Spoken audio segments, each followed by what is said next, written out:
The Night She Never Came Home, the unsolved case of Lauren Spierer. Before we dive in, kindly hit the subscribe button and let us know where you are watching from in the comment.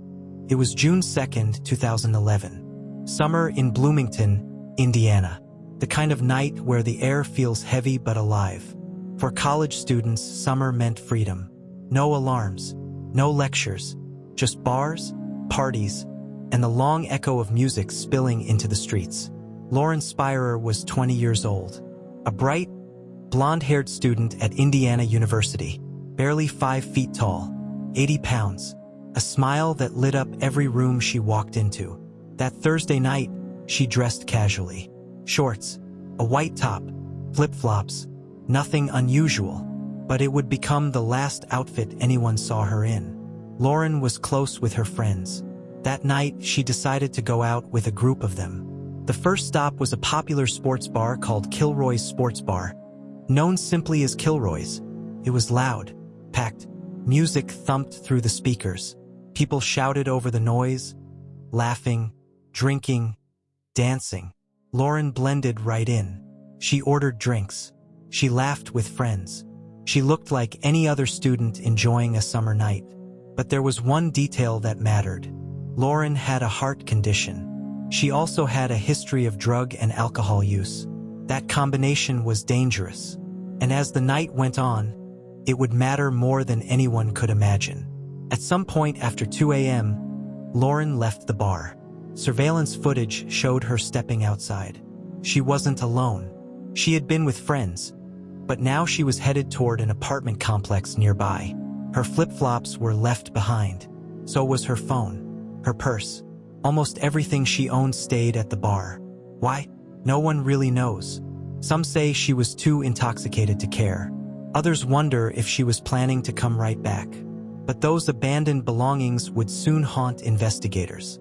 Lauren walked barefoot through the streets of Bloomington. It was late.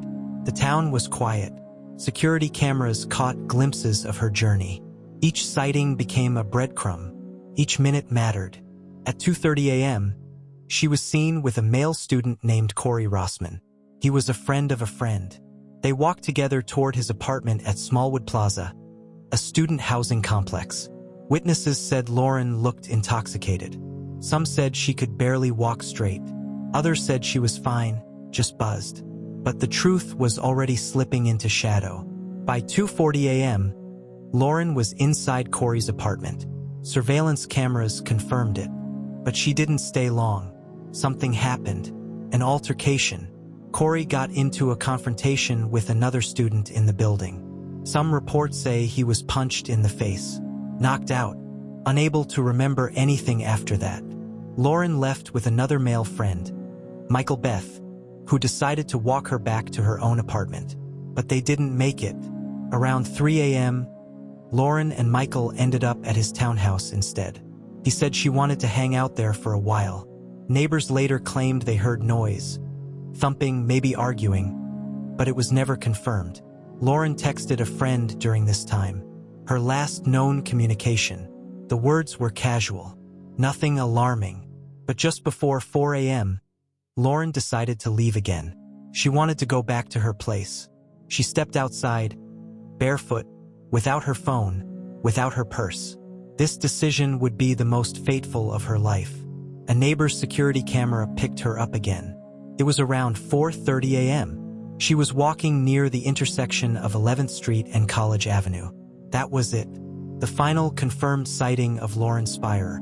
After that, silence, darkness, an entire life swallowed by the night. Why did she leave her belongings behind? Why did she leave Michael's townhouse alone? Why didn't anyone stop her? Those who saw her that night claimed she was heavily intoxicated, barely able to walk straight, but she kept moving, kept trying to make her way home, except she never did. By morning, Lauren's boyfriend and close friends realized something was wrong. She never came back to her apartment. Her bed was untouched. Her phone and purse were still at Kilroy's. Calls went unanswered. Texts remained unread. The panic began. What started as a fun Thursday night would turn into one of the most chilling mysteries in Indiana's history. By noon, word was spreading. Lauren was missing. Her friends called the police. Her parents were contacted. Within hours, flyers were printed. Pictures of her face began appearing all over Bloomington. The media picked it up. A small disappearance had already become a storm. The last night out. The last walk barefoot through Bloomington. The last glimpse caught on camera. Lauren Spierer vanished in less than 2 hours. From leaving Kilroy's to that final sighting on College Avenue, the trail was thin but clear. And then, nothing. A silence that would grow into a nightmare. The story of Lauren Spierer was only just beginning. And the town of Bloomington had no idea how dark the days ahead would become. The sun rose over Bloomington on June 3, 2011. Birds chirped. Cars rolled down the streets. Another summer morning on a quiet college campus. But one person was missing, and no one knew it yet. At first, nothing seemed unusual. Lauren's apartment was quiet. Her roommates weren't alarmed. Students often stayed out late, crashing at a friend's place. But by mid-morning, the silence stretched too long. Lauren hadn't come home. Her phone was still off. Her purse was gone, and her bed looked untouched. By 10 a.m., worry began to creep in. Her boyfriend, Jesse Wolfe, tried calling her. No answer. He tried again. Straight to voicemail. Jesse had been used to Lauren's habits. They talked constantly. She was never out of reach for long. This time was different. By late morning, friends started texting each other. Have you seen Lauren? She didn't come back last night. Something's wrong. The group retraced their steps. They called people who had seen her at Kilroy's. They reached out to Corey Rossman, to Michael Beth, to anyone who might know. The answers were scattered, confusing, contradictory. Some said she left Michael's place around 4 a.m. Others thought she had been heading home. But no one could say for sure where she went next. The minutes ticked by. An ordinary Friday morning was rapidly turning into the beginning of a nightmare. By noon, the fear became too much. Jesse called the police. Lauren was officially reported missing. The Bloomington Police Department responded quickly. At first, they treated it as a possible case of intoxication or misadventure. Students often disappeared for a night. But within hours, it was clear. This was different. Lauren was gone.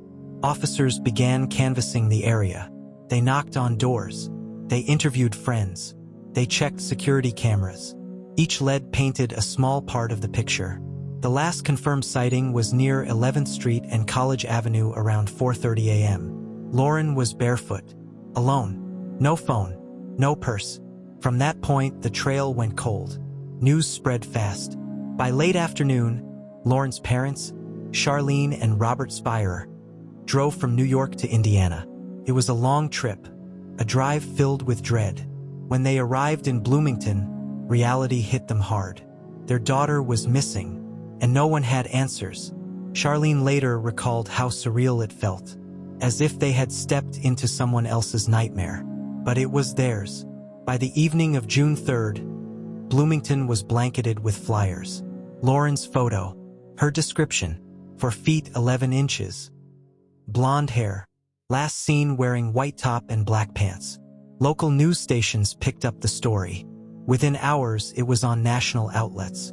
A missing Indiana University student. A mystery unfolding in real time. The campus was buzzing. Students whispered in dorms and apartments. Parents called their children, warning them to stay safe. Fear spread. The first place police looked was obvious. The last people who saw Lauren alive, Corey Rossman, Michael Beth, and other friends who had been with her that night. Detectives questioned them repeatedly. What happened at Smallwood Plaza? Why did Lauren leave her belongings at the bar? Why was she wandering barefoot through the streets? Their stories didn't match perfectly. Some details shifted. Some memories clashed. And Corey claimed he had been punched that night, leaving him with memory loss. Police were skeptical, but they had no proof of foul play yet. By June 4th, volunteers were flooding into Bloomington. Hundreds of students, neighbors, strangers. They searched the streets, alleys, parks, every corner of the campus. Dogs were brought in. ATVs scoured wooded areas. Helicopters flew overhead. But there was nothing. No trace of Lauren. It was as if she had vanished into thin air. With no solid leads, rumors began to swirl. Some said Lauren had overdosed. Others whispered she had been taken. There were even suggestions of human trafficking. Theories spread faster than facts. Social media lit up with speculation. And for the Spierer family, every rumor felt like a fresh wound. By the end of the first weekend, hope was fading. Normally, missing students turned up quickly. But Lauren was different. There was no sign of her. No evidence she was alive. No evidence she was dead. The absence itself was chilling. Police admitted the case was unusual. There was no crime scene, no body, no obvious suspect. Only questions, only silence. Standing before cameras, Lauren's parents begged for help. "Please, if you know anything, come forward. We just want our daughter back." Their voices cracked with emotion. The pain in their eyes was unbearable. A family torn apart on live television. The community felt it too. Parents of other students began calling the police station. Was their town safe? Could this happen to their children too? Investigators doubled down. They rewatched surveillance footage again and again. They interviewed Lauren's friends multiple times. They searched apartments. They tracked phone records. But everything led to a dead end. The timeline was narrow. From 2:30 a.m. to 4:30 a.m., Lauren had been seen multiple times. After that, she was gone. It made no sense. By the end of that first week, Bloomington was on edge. Helicopters buzzed overhead day and night. Posters covered lampposts, windows, and bulletin boards. The smiling face of Lauren stared back at everyone. Students stopped walking alone at night. Some refused to go out at all. The fear was everywhere. Everyone asked the same question. How could someone vanish so completely? The morning she vanished turned into the day that changed Bloomington forever. It started with unanswered calls, then panic, then police, then chaos. By the end of June 3rd, Lauren's name was known across the state. By the end of the week, it was known across the country. But no matter how far the story spread, the most important fact remained. Lauren Spierer was still missing, and the mystery was only deepening. For more chilling true crime stories, don't forget to like, comment, and subscribe to the channel. The first days of the investigation raised more questions than answers. Police knew one thing for certain. Lauren Spierer didn't just disappear. Someone knew what happened. Someone saw something. Someone wasn't telling the whole truth. And the spotlight quickly turned to the people who had been with her that night. Corey was the last friend seen with Lauren before she vanished. Witnesses placed them together outside her building, Smallwood Plaza, around 2:30 a.m. Surveillance cameras caught them stumbling. Lauren looked unsteady. She was barefoot. Neighbors later told police that Corey got into a confrontation in the lobby. Someone punched him hard. He claimed the blow left him with memory loss. He couldn't remember walking Lauren home. He couldn't remember what happened next. Was it true? Or was it an excuse? Detectives weren't sure. After leaving Corey, Lauren reportedly ended up at the apartment of Michael Beth, another friend.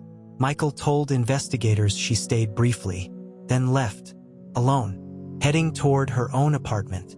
But police pressed him. Why let a young woman, intoxicated, barefoot, walk into the night? Why didn't he call someone? Why didn't he stop her?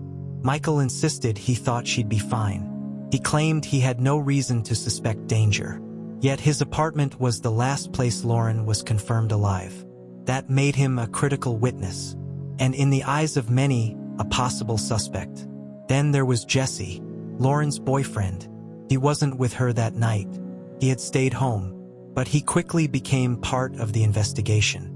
Detectives wanted to know, did he know where she was going? Did they fight before she disappeared? Did he have reason to harm her? Jesse denied everything. He loved Lauren. He had no idea why she vanished. But in missing persons cases, police always look at the partner. And Jesse wasn't immune from suspicion. Other friends were questioned too. Jason Rosenbaum, Jay Rosenbaum, and others in their circle. Each had a version of events. Each insisted they had nothing to hide. But the more they talked, the more the timeline fractured. Stories didn't line up. Details shifted. Contradictions piled up. Who was lying? Who was protecting themselves? Who was protecting someone else? By the end of the first week, theories began forming. Theory 1, overdose. Some believed Lauren took drugs that night, that she overdosed, and that her friends panicked. Instead of calling 911, they may have hidden her body. It was a chilling idea, but police couldn't prove it. No drugs, no body, just whispers. Theory 2, random abduction. Others thought Lauren was taken. She was small, vulnerable, walking alone at night. It would have been easy for someone to grab her. Passing predator, a stranger with bad intentions. Bloomington wasn't immune to danger. But again, no evidence. Theory 3, someone close. The darkest theory of all. That someone she trusted was responsible. A friend, a boyfriend, someone in her circle. The thought was terrifying, but it explained the inconsistencies. It explained the silence. If someone close to Lauren knew the truth, they weren't talking. Bloomington detectives were under enormous pressure. National media wanted answers. Parents demanded justice. The community demanded safety, but the investigation stalled. There was no crime scene, no body, no hard evidence. They had surveillance footage, witness statements, and rumors, but nothing solid. Every lead ended in darkness. As days turned into weeks, suspicion grew. Whispers filled coffee shops and classrooms. People pointed fingers at Corey, at Michael, at Jesse, at anyone who had been with Lauren that night. Why weren't they saying more? Why did their stories keep changing? Why did it feel like something was being covered up? The town started to believe what police couldn't prove, that the truth lay with Lauren's friends, and that silence was protecting someone. Lauren's parents watched helplessly. They stood outside in the Indiana heat. They handed out flyers. They begged for answers. But as weeks passed, their frustration grew. Too many secrets. Too many half-truths. Charlene Spierer, Lauren's mother, became convinced that Lauren's friends knew more than they were saying. Her interviews became sharper. Her words cut deeper. She wasn't afraid to accuse. She demanded accountability. But still, nothing broke. The case exploded on national television. Nancy Grace, Dateline, CNN. Every network wanted the story. Every anchor wanted to solve the mystery. The spotlight burned hot. But with no new evidence, the case stalled again. Attention moved on. But the family couldn't. They were trapped in a nightmare without an ending. Several details puzzled investigators. Why had Lauren left her shoes and phone at the bar? Why did no one insist she go home safely? Why did Corey claim memory loss? Why did Michael let her leave barefoot into the night? Each detail felt small, but together they painted a disturbing picture. A night full of reckless choices, and perhaps a deadly consequence. Detectives admitted privately that they were stuck. They had interviewed everyone. They had searched everything. They had followed every lead. But without Lauren's body, it was almost impossible to move forward. Theories stacked up, but facts were few. Every day that passed made it less likely she would be found alive. And every day that passed made it harder to find out what had happened to her. The silence became unbearable. Someone knew. Someone saw. Someone wasn't talking. But in Bloomington, silence held. Friends closed ranks. Lawyers got involved. No one slipped. And Lauren's parents were left screaming into the void. By the end of the first month, the investigation was at a standstill. Suspects had been questioned.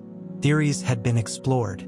But the truth remained hidden. The friends at the center of it all carried on with their lives.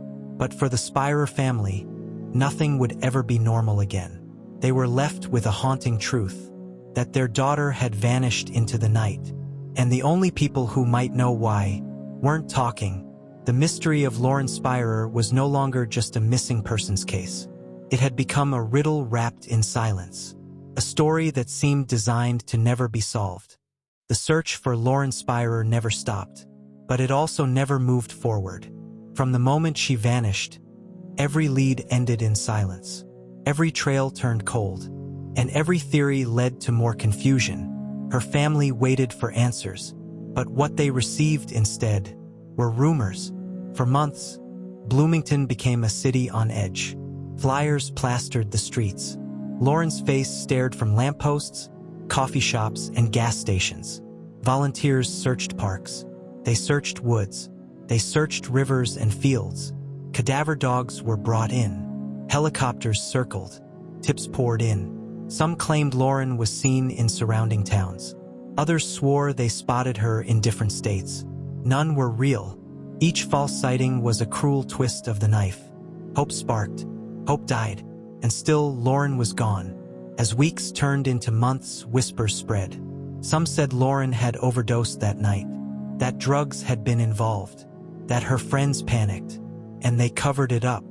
The theory made sense to many. No body, no crime scene, no clear suspect. It explained the silence. It explained why her friends seemed defensive. It explained why no one was talking. But there was no proof, just speculation, just rumors.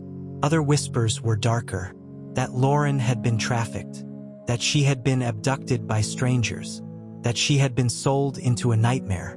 Again, no evidence, just stories. Theories multiplied, but none gave her parents the truth they needed. Lauren's parents refused to give up. Day after day, they begged for answers. They gave interviews. They held press conferences. They spoke directly to the friends who had last seen her. "Tell us what you know," they pleaded, but no one said more. Frustration boiled over.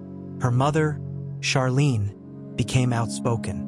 She accused her daughter's friends of hiding something. She demanded they come clean. Her words cut through the silence like a blade. But the silence remained. The Bloomington Police Department faced criticism. Why hadn't they secured more evidence? Why hadn't they pressed harder? Why hadn't they arrested anyone? Detectives insisted they had done everything they could.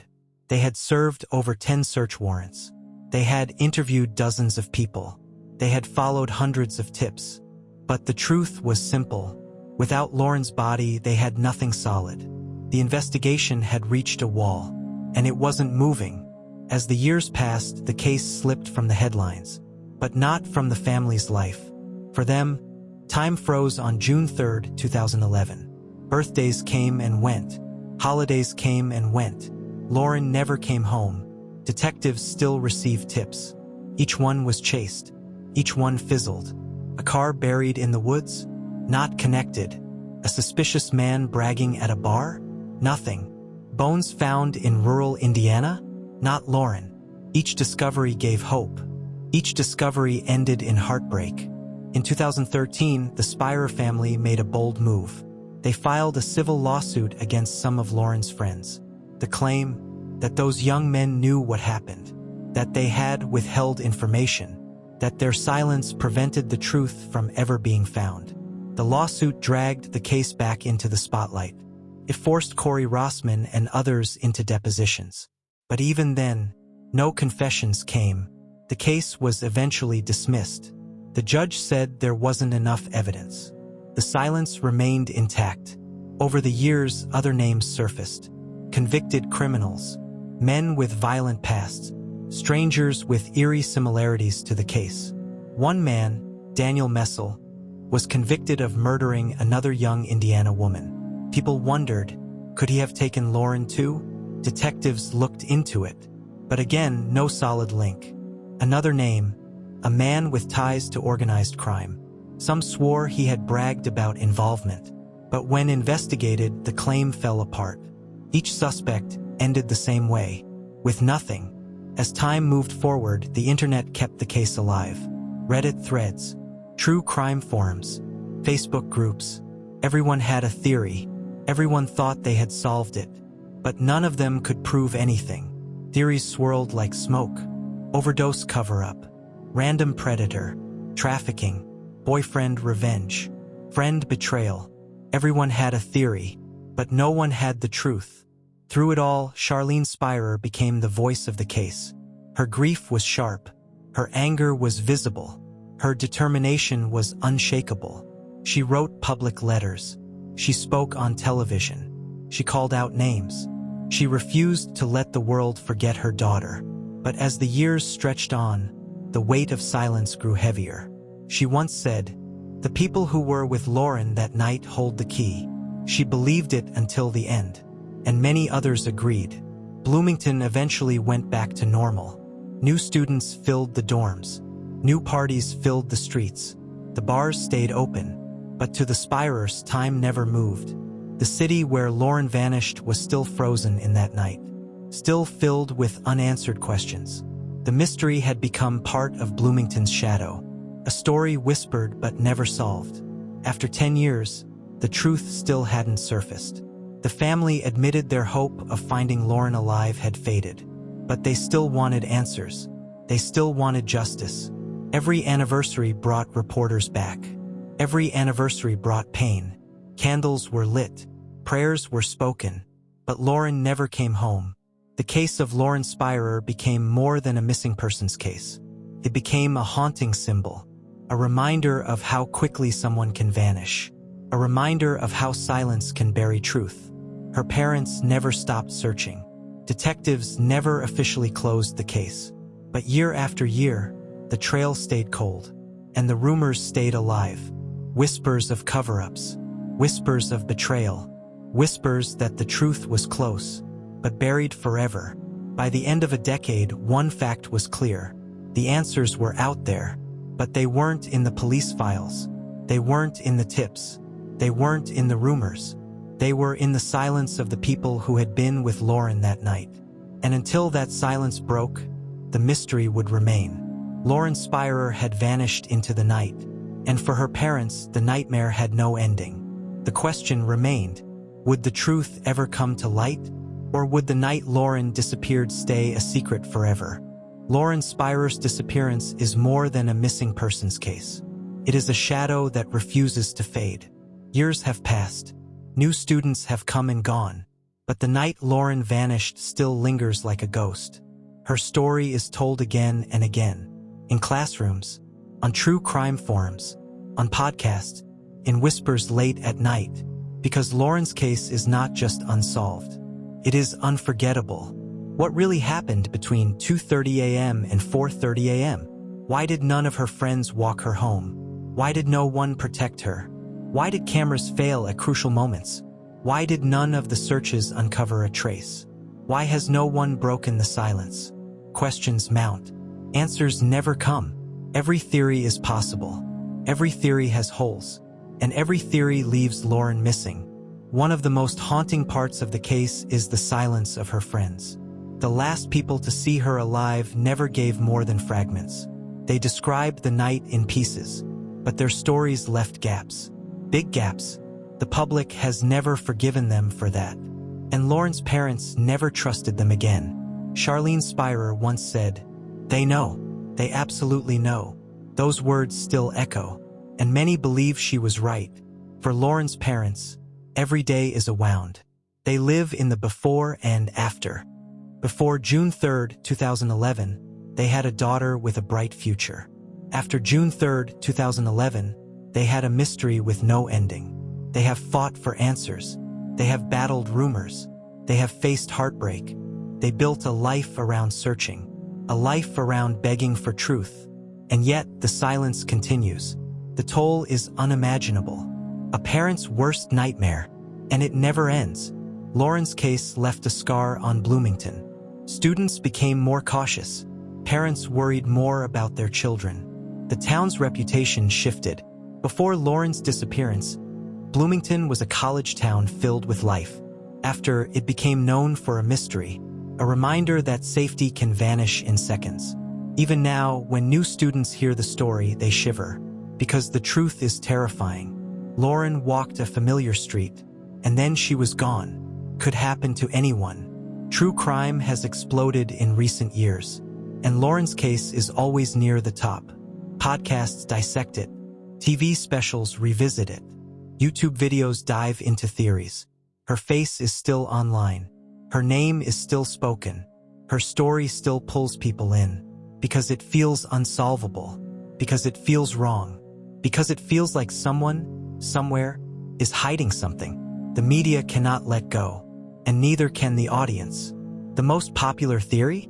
That Lauren overdosed, that drugs and alcohol pushed her body past its limit, and that her friends panicked, that they hid the truth, that they buried her somewhere, that they swore to never speak. It explains the silence. It explains the lack of evidence. It explains the dead ends. But without a body, it cannot be proven. Another theory is abduction, that she left the apartment, confused and vulnerable, that a stranger spotted her, that they seized the moment, that she was taken in minutes and gone forever. Fits the timeline, fits the lack of witnesses. But again, no evidence. A third theory is trafficking, that Lauren was forced into a nightmare life, that she was taken across state lines, that she never had a chance. It's chilling, but no confirmed link exists. Every theory makes sense. Every theory fails. Lauren's story haunts because it could be solved. The answers are close. They are not buried in some deep mystery. They are not locked away in coded clues. They are in people. People who know. People who haven't spoken. That's what makes it maddening. That's why it still lingers. Because someone could end this story with one sentence. And yet no one has. Every June, people gather. Candles are lit. Lauren's name is spoken. Some cry. Some pray. Some just stand in silence. Each year, the question is the same. Will this be the year? Will the truth come out now? And each year, the answer is no. But the vigils continue. Because hope, no matter how small, never fully dies. In today's world, cold cases are being solved after decades. DNA advances, new forensic tools, digital evidence. Families see justice after 30, 40, even 50 years. Could Lauren's case be one of them? Could a breakthrough come decades later? Could silence finally break under pressure? It is possible, and that possibility keeps hope alive. Because no case is ever truly closed, and no secret lasts forever. Her story is not only a tragedy, it is a warning about safety, a warning about trust, a warning about silence. It teaches that one night can change everything, that one mistake can have endless consequences, that one truth can remain buried for years. For students, her story is a lesson. For parents, it is a fear. For everyone, it is a reminder of life's fragility. Some cases disappear from public memory. Lauren's does not. It refuses to fade. It refuses to die. It refuses to be forgotten. Her name still carries weight. Her photo still makes people stop. Her story still sparks debates. Because it is unfinished. Because it feels solvable. Because it is still raw. If Lauren could speak, what would she say? Would she call out the names of those who know? Would she beg her parents to never give up? Would she tell the world the truth of that night? Her silence is deafening, but her presence remains. Her parents still hope someone will break, that guilt will outweigh fear, that the truth will finally surface. They still beg. For more chilling true crime stories, don't forget to like, comment, and subscribe to the channel.